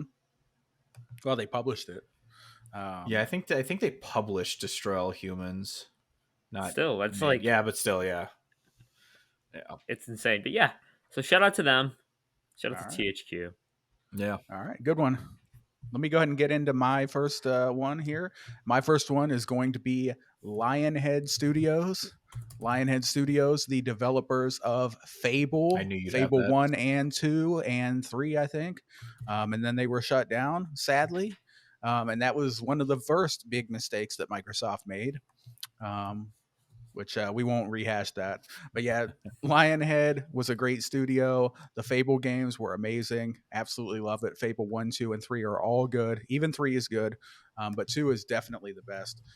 So short and sweet. I miss them. I wish that they were still around. We're getting a new Fable soon. Hopefully it will be good. It's Playground. We'll see. It better be. Yeah. So what do you guys think? Any thoughts on Lionhead? I never played any of their games. I played Fable 1 and 2. I don't think I beat either one of them because it was just a game that I played with a buddy of mine. And I remember enjoying them a lot. But yeah, I wasn't huge into Lionhead. But I know that they made, that was because I actually remember when they got shut down because I listened to, I was probably like Unlocked way back in the day. I was listening to when they were talking about it because I always think of that closing at the same, probably didn't happen nearly even within a year of each other, but that one and then them shutting down the that Dragon game by Platinum. What was it called? Scalebound. Scalebound, yeah. So I remember, for some reason, I always think of those two closing at the same time. They probably wasn't even close to each other. I don't even know. But so I always think of those getting, one getting shut down, one getting canceled around the same time. But yeah, I remember them Xbox just fucking that up and everyone being like, why'd you do that? Xbox is the king of shooting themselves in the foot. Yeah. They suck. I love them, but they fucking suck. All right, so that's Lionhead. Hodge, what's one of your studios? Let's see. My next one, I'm gonna go with Neversoft. One of my favorites. They created so many games that I was obsessed with as a kid. They created the Tony Hawk Pro Skater games. They did the Guitar Hero games. They made the OG Spider-Man game for PlayStation 1 and N64. They were that logo of like the eyeball and stuff that is just seared into my brain from being a kid and playing those games, of seeing that logo pop up before every single one of those games. And so like, obviously I was a kid, or younger when they were shut down. So I didn't even think about them being gone. But when I was looking at studios that shut down, that was like kind of the first one that I knew wasn't around anymore. And now kind of thinking about games. So that was the first one I knew that I'd have to put on my list, because those games, I played those religiously as a kid. All three of those, the Guitar Hero series, the Tony Hawk's Pro Skater 1 and 2 were my two favorites. And then Spider-Man. I've loved that game so much, even though it probably plays like crap today. But yeah, so Neversoft is one of those that's like, come back, or let other people make what you used to make. Yeah, technically, I think they are actually still alive, but they were rolled into Call of Duty, and their names were changed, so they're no longer known as. So they're dead. Yeah, they dead. merged with Infinity Ward. Yeah, BS. So I'm reading, technically they were officially made defunct on July 10th, 2014. Yeah, definitely a loss, because they made some really good games. Of course, I played the old Tony Hawk games and really enjoyed them, and great soundtracks, great fun doing all the little tricks and getting the scores. Mm-hmm. Awesome. Sean, any thoughts on them, on Neversoft? That logo is just ingrained in my head. Mm-hmm. The eyeball logo. I remember unlocking it in Tony Hawk Pro Skater 3 and being like, "Oh my god, I can play as the eyeball." I forgot about that. Yeah, and it was awesome. And like, as a little kid, you're like, "This is so cool." And just like this like eyeball creature thing. It was so cool in Tony Hawk how they incorporated like their other games into Tony Hawk. Like you play as Spider-Man in Tony Hawk Pro Skater. There was a character from their game Apocalypse in one of the Tony Hawk Pro Skater games, and that was pretty cool. I didn't know it was from and then I doing research on it, I like found out it's from an Apocalypse game. I never played Guitar Hero, never played any of them, but it's a shame. Yeah, it's a shame to see them, go away. They also made that game Gun, which I don't know. Anyone ever play that game? I just remember that cover. I always saw it at game. Yeah, I remember the cover. That's why Yeah, I remember the cover. I never played it, but yeah, the Tony Hawk games are really what I know them for. I adored Tony Hawk Pro Skater 3, I'm not like a skateboarding kid, never was. Came out when I was really young, but I remember getting it for PS1 and like loving it. All right, that's a good one. All right, so who's next? Sean. Me. Sean, hit us. All right, I'm gonna bring up a studio that is near and dear to my heart, and that's Pandemic Studio, the creators of Battlefront. The original 2 Star Wars Battlefront games. That's what I know them for. I adored those Battlefront games. I remember when the collection got announced, we talked about it and how hyped I was. And but those Star Wars Battlefront games, I have so many memories from them. Just playing them as a kid and playing with my friends and discovering when Battlefront 2 came out. Like being able to land in like the giant Star Destroyers and get out of your space combat and like take down the Star Destroyer from inside, and you have like 30 seconds to get out of there, and you run back to your ship like, go, what are you doing? I love both of the original Battlefronts, but like Battlefront 2 in particular has hold a really special place in my heart. It's like you playing Galactic Conquest, where you can just like take over planets. That is so much fun. Or playing just instant action with my friends and going to Kashyyyk docks and playing as like the sniper class and just taking people out and taking out some Wookiees. That was fun.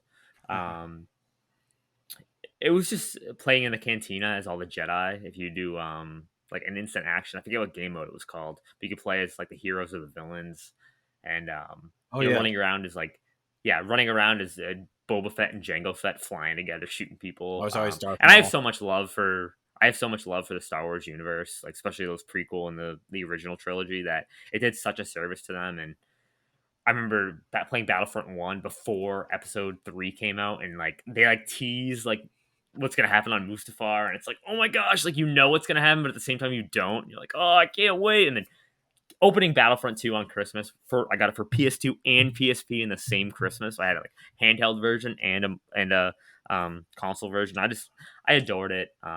It was really sad that they didn't get to make their Battlefront 3, which was that whole proposal. You can find it all online. There's a whole proposal for it, and it's really sad that they didn't get to do that. But yeah, Pandemic. They were on my list as well. I had written them down because they were. Battlefront 1 and 2 were huge games in my childhood. I think I might have told the story on this podcast before, maybe not, I'm not sure, but before I was back when I lived in Iowa, I would always watch Bears games with my cousin and buddies.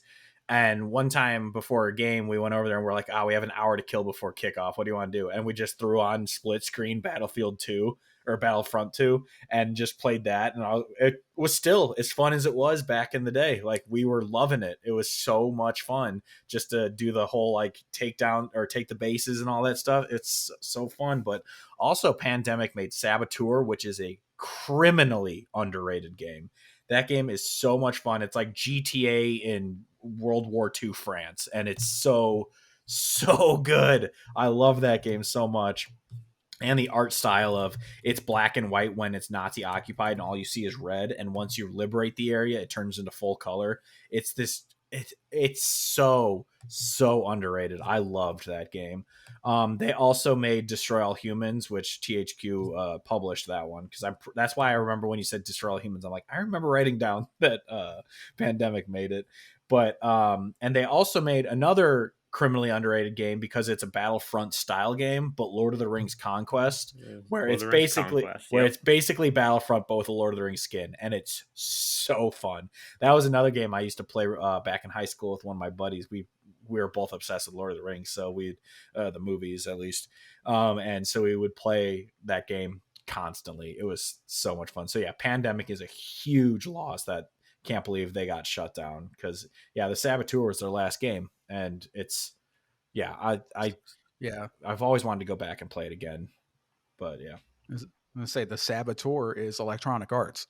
EA's the Saboteur, because there's a common theme between a lot of these studios that we're talking about. It was EA. EA bought these studios and then shut them down. Yeah. And I worry about my beloved BioWare too. My most kind of sidebar here, but my most anticipated game of all of 2024, number one for me, is going to be Dragon Age Dreadwolf from BioWare. It's supposed to come out this year, and I can't wait.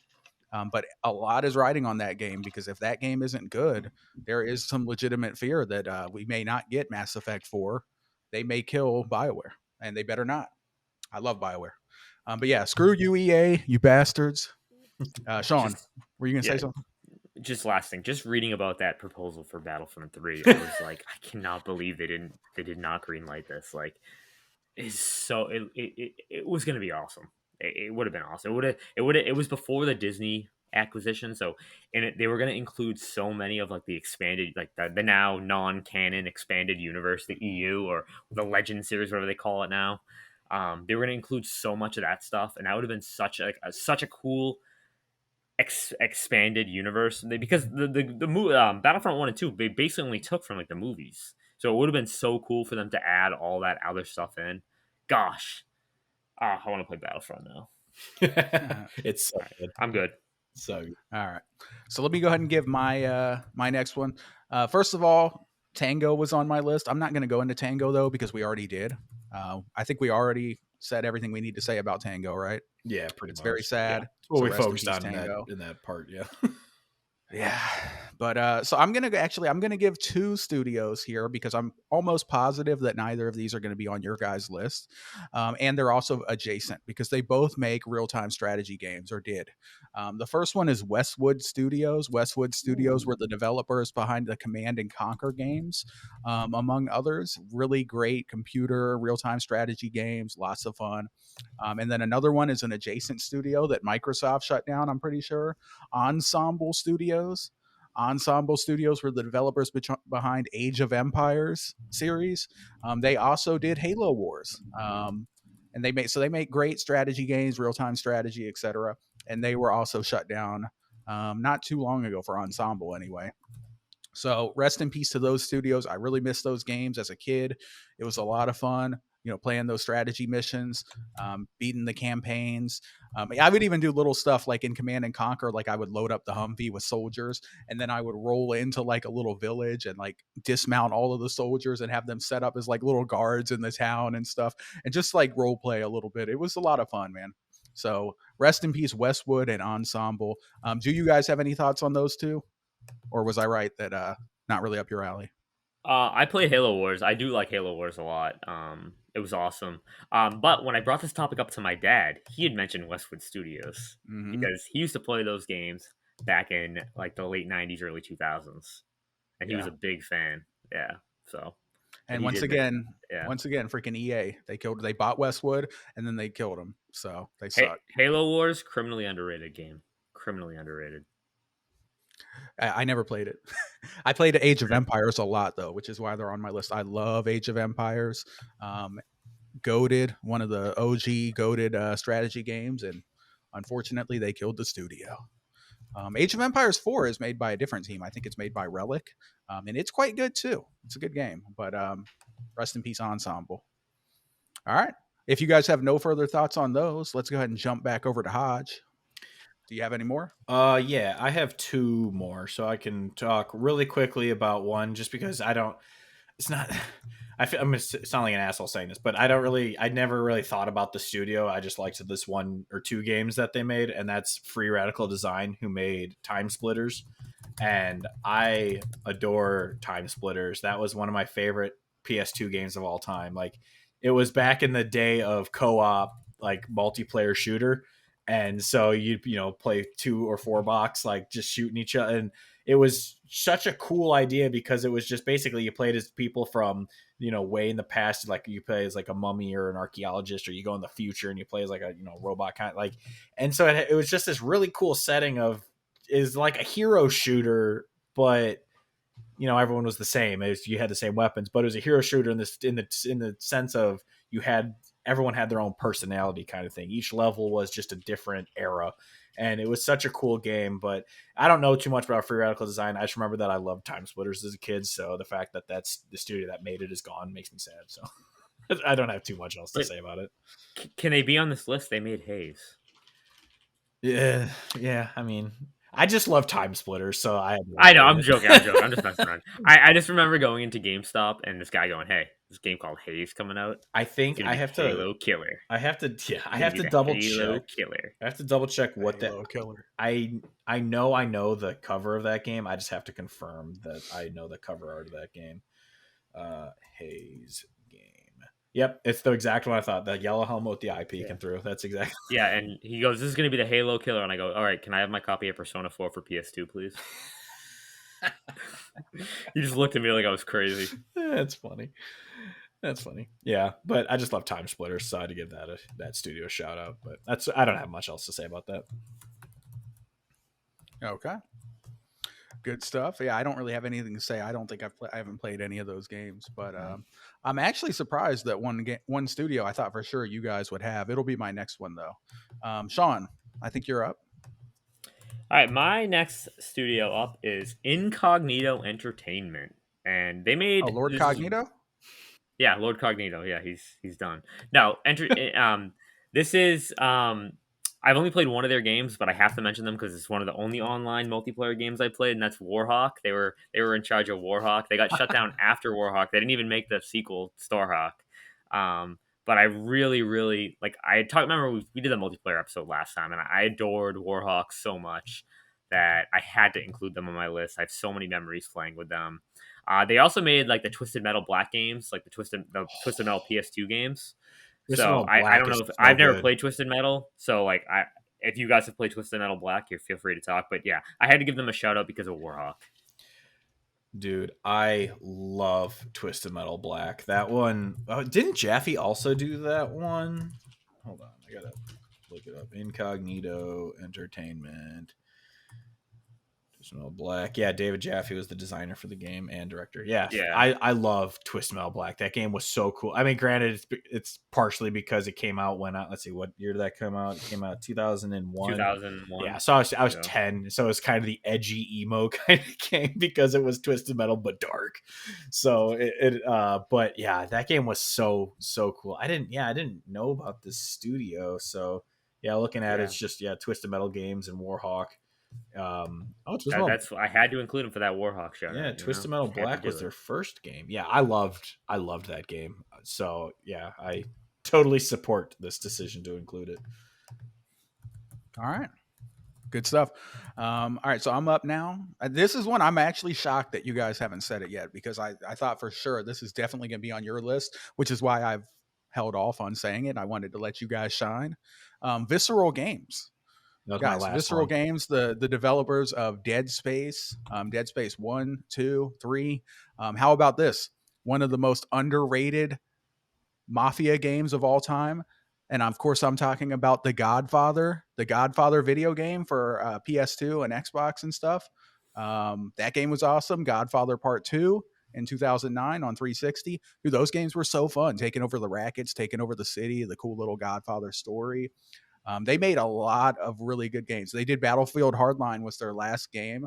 That was a decent Battlefield title. Apparently it got them shut down though. So I really like this studio. I think they're awesome. What do you guys think? Visceral Games? Well, you didn't mention their two greatest games of all time, and this is the Lord of the Rings: The Return of the King game on PS2 and Xbox and GameCube. That game was freaking amazing. Yep. I'll never oh my gosh. Me and my sister would play this game so much that the best part was when you beat the game, you could run through any levels, any character you wanted. Dude, I used to run around as Pippin. Oh my god, I love playing as Pippin. Pippin's my boy. He's my favorite Hobbit. Aragorn all Pippin. Day. My sister went as Aragon, and oh my gosh, I love this game so much. I remember when the backwards compatibility, like they started adding more and more games. I'm like, we need to get Lord of the Rings on there somehow. We need to get Return of the King on there but they also created the Simpsons game. Incredibly underrated game, came out in 2007. Everyone's like, oh, the Simpsons Hit and Run. Love Hit and Run, but Simpsons game is really good. That 2007 Simpsons game. I had it on PS3. I remember I got it for Christmas, and I was a huge fan of the Simpsons. I mean, I was 11 at that time, so like that's like peak Simpsons. Like what your favorite season of the Simpsons is probably when you were 10 or 11. Let's be serious. They also made. I'm sorry. I'm looking at their list. I didn't play this game, but I've heard of this game. I think it has a decent following. They made Dante's Inferno. Yes, I played the demo, never played the game, but I God of played the War demo clone. a lot. Yes, definitely. But no, that was a great pick. Shout out to the Simpsons game. Shout out to that Lord of the Rings game. Oh my god, Dude, that what I would Lord, give for just a remaster of that. that Lord of the Rings game, Yeah. it's the best movie tie-in game I've ever played. It's unbelievably good. But no, yeah, Visceral, it was gonna be my last one, so yeah, that you're right that it was on my list because I love that. Because I mean, Dead Space is obviously the new one, as we talked about. I didn't play Dead Space until a month or two ago, and I fell in love with it. Dead Space 2, awesome game. Still haven't played 3. I'm going to, even though I know it's the bad one. But yeah, the Simpsons game, Hit and Run is the best one. It is my favorite Simpsons game. But yeah, the Simpsons game, like they all had their own powers and stuff. Because I remember it came out shortly after the movie, because that's kind of when Simpsons were high again. Like the movie came out August 2000, July 31st 2007, and then the game came out that fall. But yeah, that game was, I had it for PS. Remember all the different systems had different covers too. It was so cool. Yeah. I had the PS3 version. Remember as Bartman in the museum? I had 360. Yeah. Yep. You could play that game at split screen too. You could play with someone. I remember me and my friend, me and Trevor played through it. Me and my friend Trevor.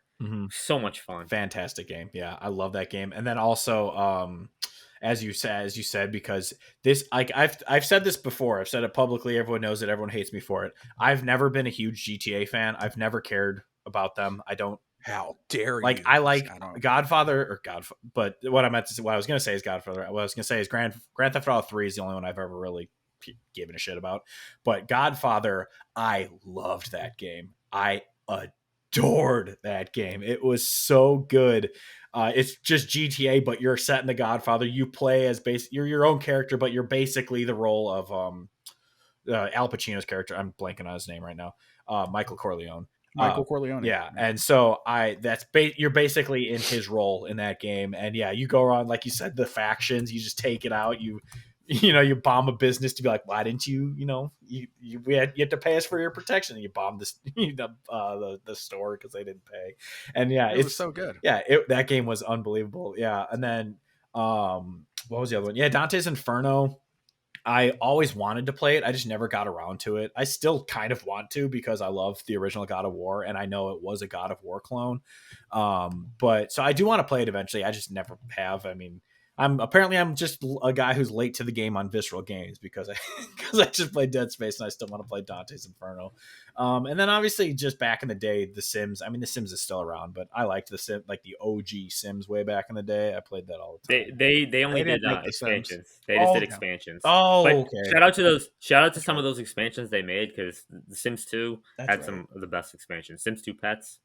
Excellent. Yeah, The Sims was created by Maxis, which is another studio that EA shut down. So they could be on this list too, but I wasn't a big Sims fan, so that's why they're not on the list. But they were shut down too. Oh, I didn't know this. They were making a sequel to Dante's Inferno. I didn't know that. Huh. Also, they had Project Ragtag, that Star Wars game that got canceled. That was supposed to take place like right after Episode 4. I was so hyped for this game. Like, they didn't really show anything about it. They didn't really show much, but like when they announced it, I was like, "This is such a cool concept." Yeah, but yeah, Visceral. Yeah, that is another. Wasn't it EA? They canceled that. They shut them down. Yeah, it was EA. Another EA. EA is the only fucking company that EA. Yeah, Microsoft. Only one that. Yeah, I guess it makes sense that they're on Game Pass, because they're both terrible. The two evil companies. Yeah. Yeah. Damn them. Well, all right, Hodge. I'm sorry. Oh, go ahead. Oh, I was just gonna say, it's funny that people shit talk Phil Spencer, but you can tell he's actually a gamer who, he tries to care. Obviously, he's the CEO and he has to run a business, so he can't be, good guy Phil all the time. But the EA CEO is genuinely a piece of shit. So, like, EA sucks. No doubt. Yeah, but I hate them. They've shut down so many renowned studios. It's crazy. Yeah, I'm waiting for them to shut down Respawn for no reason. That they're not going to shut down Respawn. Respawn's actually one of their best performing studios. Yeah, well, because Apex bringing all the money, I'm sure. But yeah. Hodge, I think you're up next. Did you have another studio? No, that was my last one. Visceral is that was going to be my grand finale. Okay, I took it from you. No, it's fine. Sean, you were right that was going to be a studio I wanted to talk about, because Visceral's awesome. Yeah, I was trying to save it for you guys. That's why I delayed it. Mhm. So Yeah. I was like, I know these guys are going to bring it up. Why are they not bringing up Visceral? Yeah. All right, Sean, did you have another studio you wanted to get into? I just want to give a quick shout out to Japan Studio and PlayStation that just got shut down. I want a huge Japan Studio. Like I never played Wild Arms or any of those games, which is Japan Studio, but they made the Patapon games, which is pretty cool. I really like them on PSP. They're responsible for bringing some of those some games over into Japan that were developed over here as well. So I just want to give them a quick shout out, Japan Studio. That's all. Ape Escape. Okay. Yeah, Ape Escape. Yeah, And did they do Everybody's Golf? I'm not. I never played it. Well, I don't because know who made that. I had I want to look really quick because they did the Last Guardian VR. Yeah, Everybody's Golf VR. So when I back when I used to work in mortgages, I had to train to do my promotion, and they, since we were so busy, I couldn't do it during the week, that they were like, we'll pay you $100 an hour if you do it this weekend. And I was like, I'm not going to turn down $100 an hour. So yeah, I'll do that. And so I worked for 4 hours to train. And so with that $400, I'm like, you know what? I'm going to go buy a PSVR because it's on sale. And I'd always wanted to try one. And the one I got came with Everybody's Golf, the VR version. And that game was insanely good. Like I loved it so much. Sadly, my ex's cat chewed through the cord that connected to the headset, and it was it was old enough that they weren't replacing it, and I knew PSVR 2 was on the way. So my dumbass was like, oh, it's okay, I don't need to repair it, I'm gonna get a PSVR 2 and then I'll go back to playing my games. And then it came out and it wasn't backwards compatible because Sony's a genius company. But while I had it, Everybody's Golf VR was probably my favorite game on the entire VR unit. And yeah, so it stinks. I forgot about Japan Studio, to be honest, but yeah, they made some bangers. All right. So back to me, I suppose. I have two more. I have two studios. I'm just going to get into one of them. I know you guys won't care about, so I'll just get that out real quick. It's Mythic Entertainment. I love Mythic Entertainment because they made some of the old school MMORPGs, like one that I've talked about a lot, Dark Age of Camelot. Love them. They were killed by guess who? EA. Yay. EA purchased them, had them put out some other Warhammer MMO, which did okay, but it eventually died, and then they just shut the studio. So screw you, EA. Rest in peace, Mythic Entertainment. And then the last one, I feel like this is one that you guys might care a little bit about. Telltale Games. The original Telltale Games was shut down. They made, of course, the Walking Dead games. They did the Game of Thrones. They did the Wolf Among Us. All kinds of Batman. licensed games. Batman. I didn't play that, but I'm sure it was awesome. So yeah, rest in peace, Telltale. Those games are always a lot of fun. You know, making the choices, seeing who lives, who dies. Any thoughts on Telltale? I never played a Telltale game. I was debating including it, but I fell off. I like, obviously it's a great studio and it's sad it was shut down, but Telltale is one of those that I fell off pretty quick because every game was basically the same. Like it was, it would release and then they'd be like, all right, episode 2 is coming out in fucking like 7 months or whatever. And it's just like, well, I don't want to wait 7 months. And by the time I get there, I'm going to forgot what happened in part 1. And so I just kind of waited for them to come out. And I played the first 3 seasons of The Walking Dead, I think. I played the first episode of The Wolf Among Us. But outside of that, I didn't. They were also samey that I just kind of fell off of them. And I was like, I don't like the release schedule. I'd rather it just be a one long game that has, like, Alan Wake has episodes in it, but it's one game. Like I would have rather had it do that. I didn't like the spread out release, but the first season of The Walking Dead is an amazing game. Like it's really good. It's a very point and click kind of game, but the story is so damn good that it doesn't even matter. Like I remember loving it, and it was a really easy 100% because all it was you had to beat the chapters. That's how you got the trophies and the platinum. But it was a studio that I fell off very quick, and when it got shut down, I was like, I'm not surprised. They put out the same game with a new skin on it almost every time. So I hope the new Telltale does well. I know I've heard the Expanse one is pretty good. I don't know anything about the Expanse, but I've heard that game is good. So I hope they kind of survive and adapt. But yeah, I fell off Telltale pretty quick. But yeah, it was a bummer, obviously, that it got shut down or that it failed at what it was doing. Yep. Well said. I agree. So that does it for me. I don't have any other games. So did you guys have any other final shout outs that you wanted to have on this topic here with the shutdown studios? No, but I look forward to doing this again when Xbox shuts down more studios. Hopefully Ninja Theory is okay, and I swear to God, if they touch Obsidian, I just hope that what's it called, South of Midnight, that next compulsion game is good, because We Happy Few, it was a game I was so excited for, and then it fell flat. Like, the setting was awesome, the story was awesome, but the gameplay just didn't land, and it was right there. It was so close to being a great game, and it just fell short. And so I really hope that they nail it with a little extra funding from Microsoft. And because I don't doubt the talent of the team, it just seemed like it was kind of a budget that kept it back. And so I'm really hoping South of Midnight's something awesome, because the CGI trailer was so cool. Like, they had Louisiana Bayou kind of setting with the, it looks so good. So I really hope Compulsion puts out a good game and survives, because it would be a bummer for them to just never meet the potential that I think they have. Yeah, we're praying for you, Xbox Studios. We're praying for you. Hopefully, you guys survive and make something good. Because evil villain Microsoft is the board. They're watching everybody, and they want their money. And if you're not making money to fund the Call of Duty machine, and the purchase of the Call of Duty is what I mean. Yeah. They seem to be focused on just big budget games that are, they just suck. Screw them. So yeah, that does it. I think that does it for us. So let's go ahead and wrap it up, shall we? Let's do it. Hodge, it's been a great episode. Thank you for joining us. Final thoughts, sir? For some reason, even though we record every 2 weeks, it feels like it's like a month between each episode. And so I'm always just happy to get back here and talk about video games. So it's been a fun episode. Happy to be here. Absolutely. Sean, final thoughts, sir?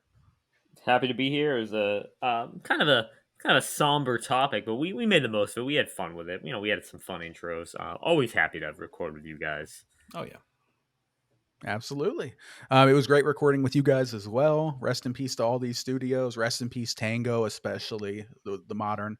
Hopefully they all land on their feet, like I said. But that's been it for us. This has been Games Over Plastic, episode number 8. We appreciate your guys' support. You all have a great day. Peace out. Please clap. See ya. Bye.